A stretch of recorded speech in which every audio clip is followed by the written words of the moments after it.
You're listening to the We're Not Fine podcast with Doug Jensen and Dr. Talia Jackson.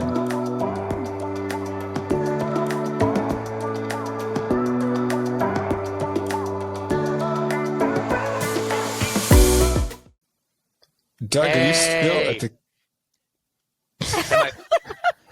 Am I what? Are you in the cabin? I am not. I'm in my guest cottage, which is at my home. And I'm away because we have a very limited schedule today. And I just got back from Boston a couple weeks ago. So I thought I'll just stay here and see how this works with my red refrigerator and countertop. But it looks very cabin-like. Well, I'm It's comfy. obsessed with the red Smeg, as you know. I'm a Smeg fan, but I like it when you're right there in your chair where you belong, even though our audio is always worse. I like that as well, and I'm hoping to maybe by the next episode, I'll be back in the studio. I think you will. I foresee it in our future. Because we started so early, I am a little thrown off my game. I didn't get to do my 7,000 morning routine things that I usually do. Is that how you get through your week? Yeah, it only takes me 7 million habits a day to get through the week. Yeah, I don't have How about 7 you? million. You know, part of the reason I'm in my guest house is because life has been just booked and scheduled and travel. I moved my younger to Chicago over last weekend after spending a couple trips there looking for apartments. That was like buying a house, but very nicely situated. Amazing place. Chicago is an amazing city. So I have just been running and running and running. So thus, I'm not at the studio this morning. But you're right, Talia. We need routine. We need the same things every day. And I think even when, and I one of the things I'm aware of is that whenever we have an early day recording even, like I jolt out of bed like, oh, am I late? So, you know, I think it's like missing your flight. I have this subconscious thing going on in my head. Greg, what's your morning? What's your week been? Oh, I live and die by my calendar. I mean, get up early, the gym, the regular get ready and be back in work mode by 7 a.m. So how early are you waking up? What is 4. your morning routine? Yeah, I wake up at 4. Yeah, I wake up at 4, kind of start to get acclimated to the day. Then I'm off to the gym by 5 and back by 6:45 and generally in work mode by 7:15. And yeah. I'm flabbergasted. 4 o'clock is the middle of the night. I feel like that's not really an acceptable time to wake up. You're right, Talia. If I get up at 4, it means I'm not sleeping. And I have sleep disturbance. If you wake up at 4, I feel like people come in to see me because they're waking up at 4 o'clock in the morning. So something must be horribly wrong. With ruminations and intrusive thoughts and fears. You know, the other thing is, Greg, I'm not a morning workout person. I don't do it that way. I can't do it that way. So it just gets you going. It gets me. So I don't drink caffeine. So I need something. I'm sorry. I need something else to jolt me awake and sort of get my body going, moving, and that helps. Gotta get those steps in. Gotta get those steps in. Amazing. But I had a really bad injury working out in the morning. I was so doped up, like with just tired that not doped up, but I was just so tired. I put like 90 pounds extra on my barbell, and my shoulder. My rotator cuff ripped off and my arm was dangling and I'm like, okay, I'm going to work out more. I'm going to work on the treadmill. And it was like going back and forth. I'm like, there's something wrong. But that's like saying I am never going to be in a relationship again because love hurt me rather than some jackass hurt me. You can't be like, I'm never going to have a morning workout again because I put on 90 extra pounds with my eyes closed. Actually, I say that about relationships and workouts. Oh, actually, there's a really great correlation between my approach to the gym and what we all do here. So it's kind of like CrossFit, but it's not. It's kind of like personal training, but it's not. It's sort of a group situation that's focused on strength building. Oh. And so it's not about any one particular body part. It's about your overall strength throughout your entire body, but they watch what you do, good and bad. So if they see you putting those weights on, they would say, "What are you doing, Greg? what are you doing?" Or are you not putting enough on? Like, yeah, really, Greg? No, you need to add another 20 pounds. Like, no, pump it up. Yeah, that's not. So the accountability is there. Shared accountability. It's not just the trainers. It's also the 530 crew as they're known by, right? So we spot each other and help each other. To me. What I have found over the years is that, like, I used to do a lot of, what do they call that? It's like the procrastination that you're doing at night because that's your free time. So you stay up really late. The kids used to be sound asleep, and then I would start my fun in the evening, and now they're teenagers and they're up later than me. And so I have stolen my fun evening time. And now I'm trying to wake up at 6 o'clock in the morning, which is also sort of unacceptable to me. But that's my new party. My new party, instead of like a cocktail and 5 bad episodes of whatever, is now like 2,000 supplements, coffee, an hour-long walk with my dogs, which that is actually my peace of mind, my cornerstone of like a good morning. And it's the only exercise I'm really getting, but I love it. I live for it. So Doug, are you excited for today? And that is great, Talia. Thanks, Greg. Thanks. I appreciate that. Am I excited for today because of the topic? Yes, because of the topic. Because I know Talia is excited.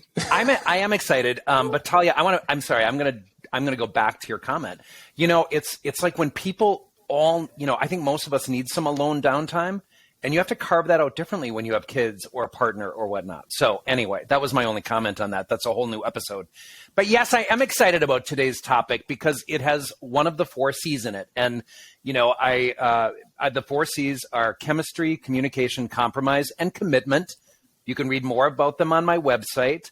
But, the thing about it is we've covered chemistry a little bit. We started talking about communication, but we realized the topic was so massive. And there's so many elements of communication that we needed to do at least this part 2. And there's probably going to be a part 3 and a part 4 because, there's so many different elements of a relationship that need communication.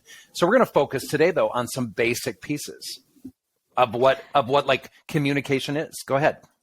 Well, one of the first pieces, and of course, like Doug said, we could go on forever and ever. There are so many important parts of communication. But one that we want to talk about today is needs versus desires in a relationship. How do we even tell the difference? Because a lot of times we think something is a need when it's actually just a want. And it sets us up for so much disappointment in our relationships if we're feeling like, wow, this person is always falling short.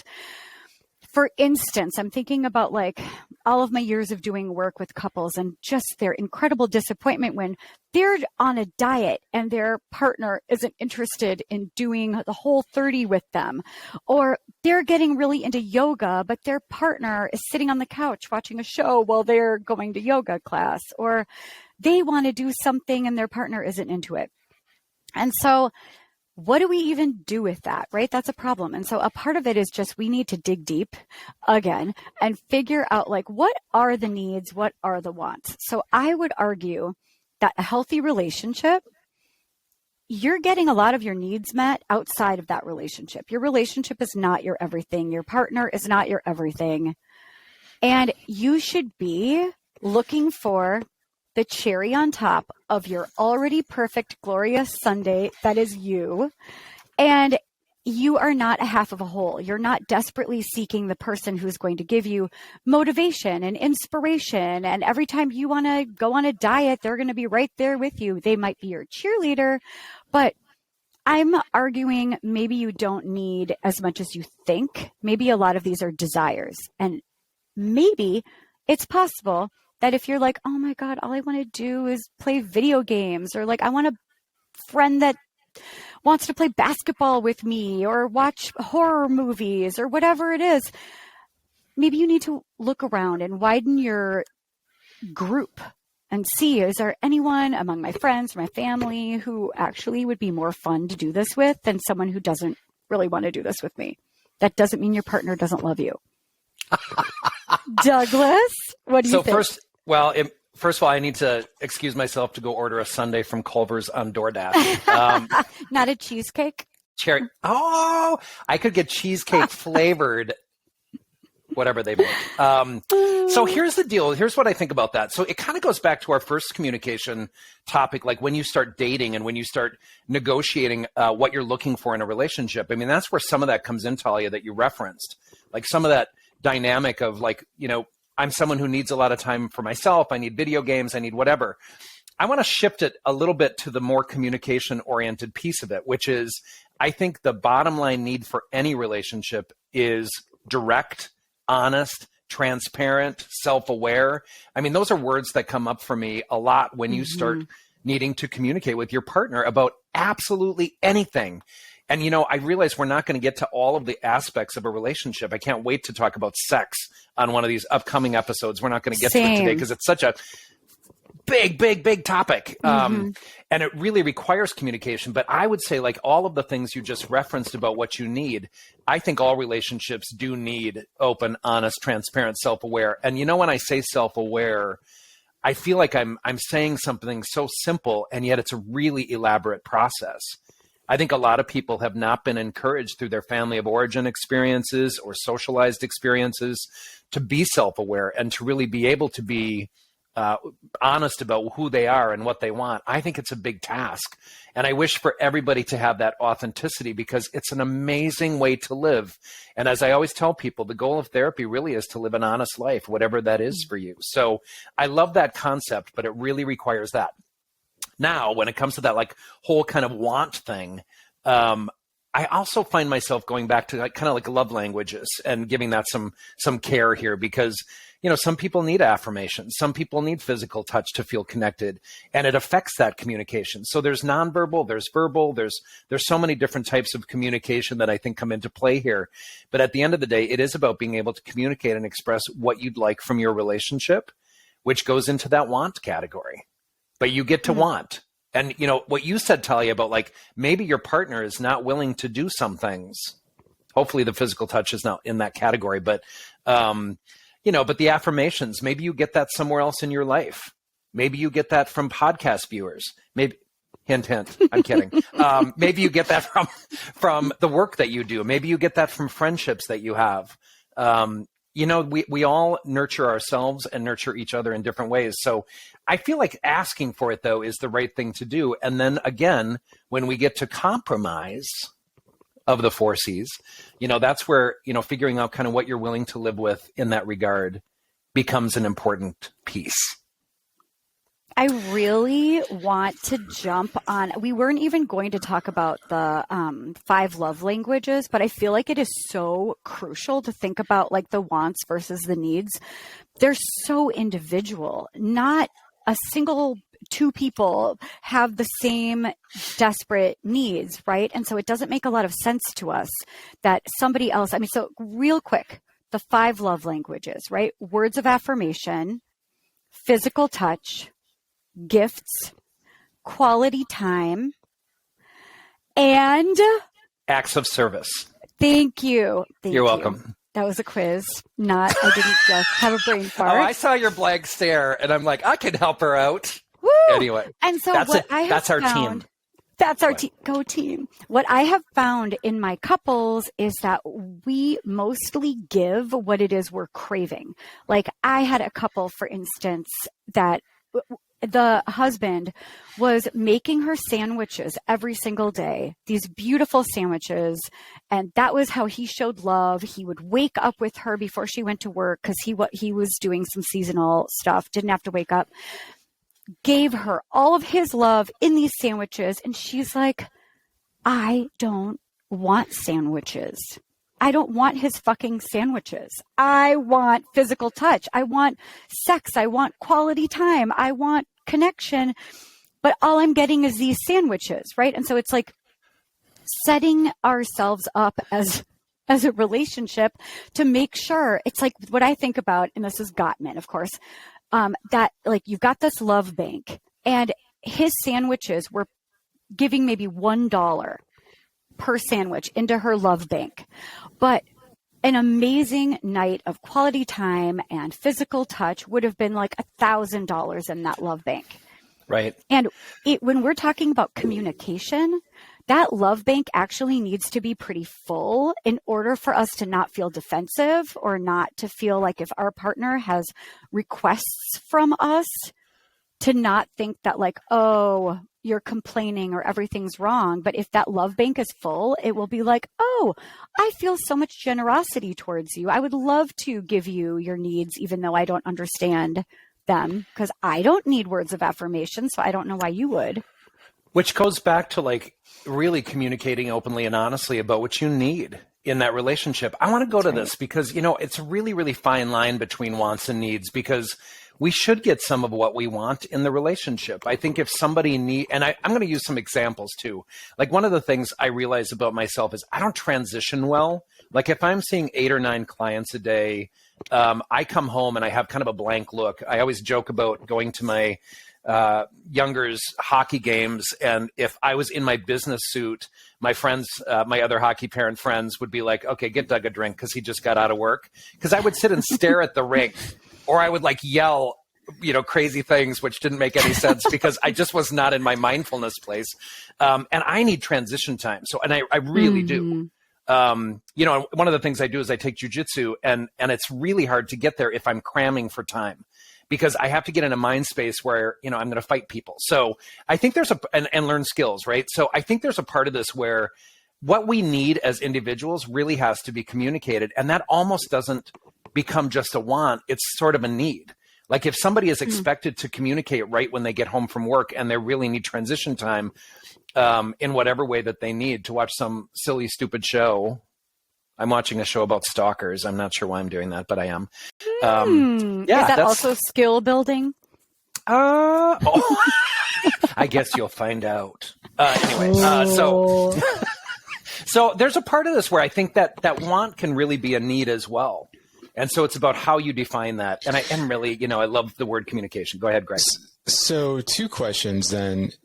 First being, if your needs are not getting met, or at least if you're getting no needs met, is that even a relationship? So that's my first question to pose to both of you. And then the second is, how do you have those authentic conversations when you feel like there's a barrier to communicating that? Like, what are the things that, to make that happen? So I'll step on both of those. I want to say that it doesn't necessarily mean that there's not a relationship. I think relationships for lots of different reasons can go off course. And I think when people recognize that, and, some of those signals are that there's silence, intimacy diminishes, you feel the strain, but you don't know exactly what it is. Your partner is responding in a different way than they typically do, or they just feel different as they move about the house, or you're snipping at each other. I mean, there's a lot of different signals that people would naturally say are causing them to feel like there's something unhealthy.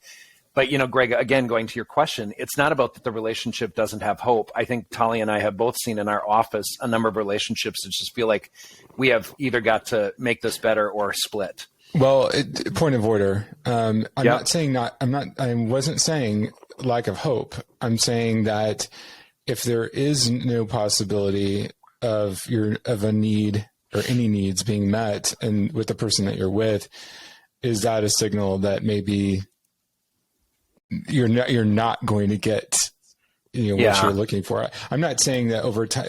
Everyone has obviously ups and downs and times, ebbs and flows of when you can get your needs met and other things that intervene and other factors, right?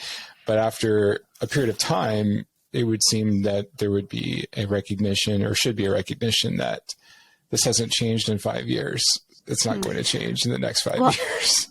I might say that we won't know the answer to that until you try to have those conversations, because it's possible that somebody has a really passive communication style or a non-existent communication style, and that they're just hoping for the best, that someone's going to pick up a hint or notice that their silence or their being withdrawn means something, right? But the reality is usually we get out of a relationship what we put into it. So I think that self-awareness is going to be key in, have I been withdrawing? Am I as funny, warm, loving, interested, communicative as I used to be? Am I as generous with my time? What happens often when couples have been together for a long time is, and even if you think about like with our kids too, it's like conversations start to sound a little bit like, how was your day? Fine. How was your day? Fine. What'd you do today? Nothing. What'd you do today? Nothing. And then that is the sound of a relationship dying on the vine, like gasping for breath, right? And so we have to breathe life into those conversations. And we have to, because if you can start to orient your partner to your cast of characters, even if you are tired of work and you're bored by it, you breathe life into a relationship by pouring a little bit into it. And so if one of your desperate needs, wants is, I want to be able to have a partner that I can communicate with. I want to be able to vent to. I want to be able to laugh and cry with them. You got to start pouring stuff in. Be like, oh my God, you're not going to believe what happened today. One thing I've noticed about, I think, the difference between introverts and extroverts, and I could be totally wrong here, this is just a theory that I've made up, is that extroverts, because we're so other-oriented, I'm actually no longer an extrovert, but I'm a recovering extrovert. But because extroverts are so other-oriented, we move about our day already knowing that we're going to narrate this story and that story to somebody else. We think about the interactions, the things that we're seeing, the things that we're learning as like, oh my God, I can't wait to tell blah, blah, blah. I can't wait to tell this person, or that person's going to laugh, or, oh my gosh, thought of you, because we're living sort of out loud in our heads. And I think that maybe, and I could be wrong, once in a while I am, but that introverts, they're having this really internal experience that they're not expecting to have to share with anyone. So people are more on a need to know basis. They're not going to be giving you all sorts of random details that you may or may not care about. Whereas extroverts are like ready with a Rolodex of stories that they want to share. Well, and this is what I think about that. I'm sure some of that is for sure accurate, right? Because someone's going to relate to that experience. But one of the things that I've come to understand about this whole introvert extrovert label is that there's different ways of being both. And so I don't think everyone experiences that. I think it's different for everyone. I think, I consider myself an extrovert, but boy, do I need alone time in my hot tub to just think, in the wild. So, I mean, and I'm also very selective about who I spend personal time with because, going back to that bank of like energy and resources. So I think everyone's different related to that, but it goes back to kind of communicating what you need and what your experience is. And I will tell you, like, if I was partnered with someone who came home and told me all of the stuff from their day, it's like, okay, wait. Like, I've been listening all day, so I don't necessarily I'm not available to have that rollout right now. And my children have gotten so good at this. I think my children are like, are you available for this? Which, going back to, I think, Greg, one of the things that you asked about, like, what do you do when you're experiencing this stuff? I think you have to, I would encourage people to check in with each other. Like, are you available for a conversation at this point? Are you available because I have something I want to talk to you about? And hopefully there's trust in that relationship enough to know that it's not going to be this big threatening, which it might be, I guess, but, if somebody's leaving a relationship, but, you got to be able to use I feel statements as well. I mean, that was the other thing that I was going to comment on, like, own your experience, talk from an I feel experience. Every time I tell like really, really educated people use I feel statements, they all look at me like that seems so basic. And I said, just try it. Because it's so powerful. hard.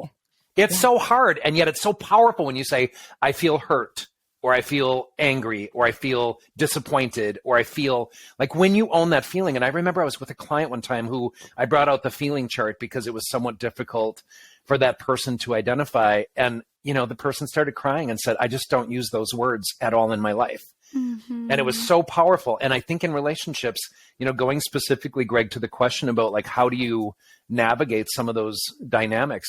Set aside time, make sure the other person is available. I have seen so many couples kind of push to have a communication when the other person is not ready, that's a disaster. That is just a recipe for disaster. Set aside time. I'm a huge person, as probably all of my clients know, on family or couples meetings.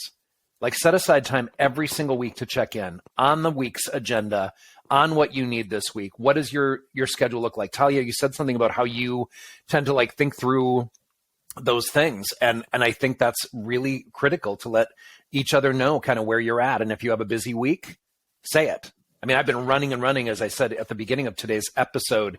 And if I had somebody, I'd be like, okay, I'm not available for anything for like 3 weeks, which is really hard for a relationship. So, Oh, I'm sorry. Go ahead, Greg.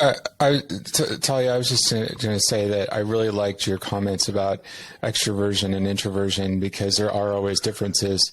And to both of your points, those differences are not fatal. There are ways that you can sort of navigate around that, because everyone is different in so many different ways.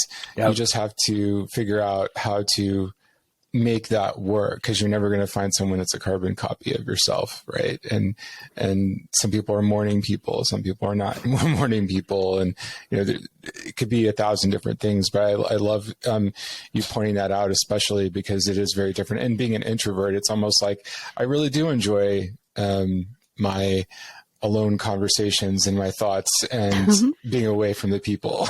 it's a distraction. Greg, who are you talking to when you're alone? Me, myself, and I. It's the fantastic the best trio. Conversation. The best conversation. I also, as a recovering extrovert, when I very much enjoy those conversations in my own head, and I laugh at my own jokes. I mean, it's really like a very validating experience. Can I say? Go ahead. I was just going to comment on the introvert extrovert, because a lot of times people will say they struggle with labels, and we know that the introvert extrovert scale comes from the Myers-Briggs, which the truth is, Talia, and you referenced this so nicely. I think it changes. People vary as they go, and so our scales change. And if you take the Myers-Briggs 10 years apart from the first time, you're going to get different numbers. And so we are evolving as human beings too, and that's why it's so critical in our relationships that are long-term to really continue conversation and keep the conversation going. Actually, Doug, that personality test, if you take it, it can change week to week. I've taken it before, and then gone to a conference where I had to speak. Yeah. And so as a speaker, as a participant in the conference with hundreds of people there, I had to be on, right? Which is draining for, when that happens to me, it's like my life force is sucked away during the day. And then I have to, that hotel room at night is just the only recharge you have. But because you're getting that pattern of changing yourself for a particular situation, if you take the test right after that, if you're on the line or somewhere around that spectrum, it may change. So it is very fluid. And I think that's also a great point, that people should recognize that in and of themselves, that sometimes there is some fluidity there. But to both of your points around communication and needing to be authentic and say these things and figure this out, what are some tips or exercises? I mean, Doug, you mentioned the I feel statements. What are other exercises or tips that we can take to work through these needs versus wants conversations?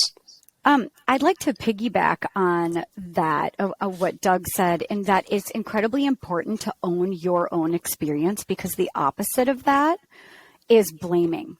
And so if you feel like I'm not getting my needs met because my partner is always busy, my partner doesn't seem to be desiring me the way I desire them, my partner is this, that, whatever, and it's their fault, they're the reason why I'm feeling a certain way, then you're not really sitting in a place of owning those feelings, of being self-aware. And so my suggestion would be, sit with it for a second and decide, what is it that I'm actually feeling? I miss them. I'm not mad at them. I miss them. Like, I'm huffing and puffing and slamming the door and walking away and being difficult, but that's just because I'm really longing for this in our relationship, or I miss the way it used to be. The perfect way to have these conversations is have these weekly meetings. It could be date night. It could be family meetings like Doug was saying, but I really highly recommend the idea of the shit sandwich, right? So if you have needs, desires, start with what's working, which also requires a little bit of perspective. It requires you owning your own stuff, and then start with what's working. We have been doing such a good job with this thing we've been working on. You were so sweet and complimentary. That meant the world to me. And we haven't had sex for 2 weeks, and I am desperately That's the shit wanting, part. needing. All right. Can we figure something out about that? And also, you look great in those jeans. That's a shit sandwich. So you know what's so funny about that? I'm someone who doesn't need that sponge on either side, or that flour, or that gluten on either side. I am someone who benefits from It's just gluten. out with it. Yeah, but you're an 8, and I am I'm a an 8. 7. The I know. Enneagram. This is another reason why I'm obsessed with the Enneagram versus like the Myers-Briggs, is because what you were talking about of like leaving us room to grow and change. The Enneagram, when you figure out what your type is, they will show you the gradations of health. You will know like, ooh, this is my type. And the unhealthy version looks like this, and it will make you feel really gross and slimed. And then the average version is like, yeah, most of us live there. And then the healthy version of our types, very aspirational. And that's like us as the Dalai Lama, but it's all good stuff in terms of like, that's us reaching our highest health capacity, which, by the way, I am now an affiliate of Truity.com, and I don't remember, maybe Greg, you could put it on our website later, but if anyone wants to take an Enneagram test, figure out what type you are, I'm obsessed, madly in love. It will change your world. I think Do it. you've mentioned the Enneagram before, or Only maybe like 10 daily. million times. And you know, there are, and while I appreciate every support you have of that, this is what I think about, Italia. Like, for you to tell me that you would need me to say, I really love your glasses. This isn't working for me. And then, but I like your denim shirt. So it's kind of funny to me because again, it wouldn't work for this person. Right. Like, I just need someone to be direct. I would feel like they were placating me or condescending if they had to like approach me carefully. So I just want to say everybody is different, right? And I think that's the beauty of communication. Yeah. So what's interesting about that, and it goes back to like, we give what it is we're craving, right? What it is we're needing. Because I think like as a 7 in the Enneagram, where good vibes at all costs is sort of my default. Or else if somebody is coming at me with only criticism or only negative. So it's like your idea that you always say of like, if you see something, say something. Yeah. I'm like, do you have to? Do you have every time you see something? Like maybe zoom out a little bit. Like, do you like, can't you notice and keep it to yourself or like write it down on a piece of paper? Like, don't ruin my vibe. You don't have to tell me every time I'm bugging you. So, but here's no, I interesting. appreciate that. It is really interesting, right? Because yes, I was, for people who can't see this, if it's not on YouTube, you know, I was shaking my head. I absolutely believe you should say everything that you need to say, because one of the things I worry about, and I've seen in relationships, right, when it builds up, like the more you hold on to, or the more you suppress, or the more you sweep under the rug, because I'm going to call it that, you know, the more you sweep under the rug. And there's a nice way of saying, there's a kind, considerate, regarding way of saying everything. But, you know, everyone is different. And that's the beauty of negotiating what your communication and relationship is, you know? So this is my suggestion. I'm so sorry, Greg. I feel like I'm going to lose it if I don't say it. But this is my suggestion. Before you see it and say it, give yourself like 24 hours to sit on it. If it's like something that is still, after 24 hours, really 8 out of 10 or higher bugging you, say it in a loving way. When your nervous system is calm and you're not like, God damn it, he did it again. I need to tell you, you did this thing again. Not that that's how you would talk, Doug, but like, Yeah, I would. give it some time. Give it some time. Do I have to say this right in this moment while I'm activated? Can I wait until my nervous system is calm? And then I'm going to see if it's still as bothersome to me, and then I'll say something, because it really is something that will build if I don't say something. But if it's not, and it was just in that moment you felt some pang of something and then it goes away, I say let it go away. You don't have to tell them everything that bugs you. So in summary, what are the activities that people can take away to have these conversations? What I would say is really think about, in your relationship that you're in, if you're in one, really think about like what's working, what's not working, and take a moment and think, is there something I need to address in my relationship that will likely build into something that could cause problems in the long run and continue to erode the physical or emotional intimacy of my relationship? And make sure that you set aside time to say, I just want to check in on us. I really think, and some people use therapy for that. Like I've found a lot of people benefit from a third party. And I've had couples that have been together 20 years, couples that have been together 6 months, couples that are considering being in a relationship. And they want to know, like, what are we missing here? What do we need to fill in terms of the cracks of our relationship in order to feel like we can grow and we can move forward? So I would say, Greg, do an assessment of your relationship. And that means checking in with the person you're with. Sit down and say, how are we doing? And I don't care where you're at in your relationship. Take time to do that. And as you referenced, Talia, date night, that's a great way of doing it. Mm-hmm. Just go on a date night and just say, so how are we doing? What do we need to address? What's not working? It is striking to me, whether it's finances or sex or, wanting to get a second home or dissatisfaction in one's career. There's a million things on that list, but you have to take time to check in. I love it. And I'm thinking about just, Gottman talks about the ratio of like 5-1. So over the course of time, if you look at your relationship and there's a 5-1 ratio, 5 times as many beautiful, sweet, connected, loving moments to 1 negative, angry, disconnected, hostile moments, you're doing okay, right? It's not a crisis. You're doing okay. And so even if you're thinking about a slow course correcting towards that 5-1 ratio, and then sitting with yourself quietly to figure out like what are the wants and what are the needs. Because if you're not getting your needs met, those are the deal breakers. So you've got to figure out what your deal breakers are. But I don't think that you can fairly say, I'm not getting my needs met, I'm not getting my wants met, unless you've actually communicated them. So first you need the self-awareness. You need to figure out what that means, what that is to you. How important is it to you? Is it something that could be met by other people in your lives? Great, do it. Otherwise, it needs a conversation. And can you figure out a way to say, like, in a kind way, not you're not doing these things for me that I need, but do you know what I'm craving? Do you know what I'm wanting? Do you know what I'm needing? It'll land better, probably. And then if you're finding that the person that you're talking to gets really defensive or doesn't have a lot of interest in what you're telling them, I'd be a little more concerned. If there doesn't seem to be a good way to ask for your needs or your wants, that's more of a concern.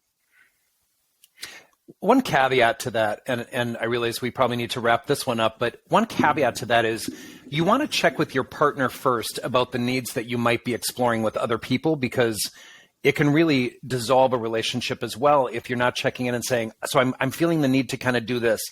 Do you want to do that with me, or should I look outside of the relationship? I think assuming that maybe you have to go outside of the relationship for something can also hurt and disappoint and create disconnect in that relationship. So it's all about communication. I mean, kind of keep coming back to that because that's the bottom line. Have a question for Doug or Talia? Email us your questions at questions@we'renotfine.com. Eligible questions will be randomly selected for upcoming episodes. For details, visit our website at we'renotfine.com. Join us every Tuesday for new conversations, new challenging topics, and fun.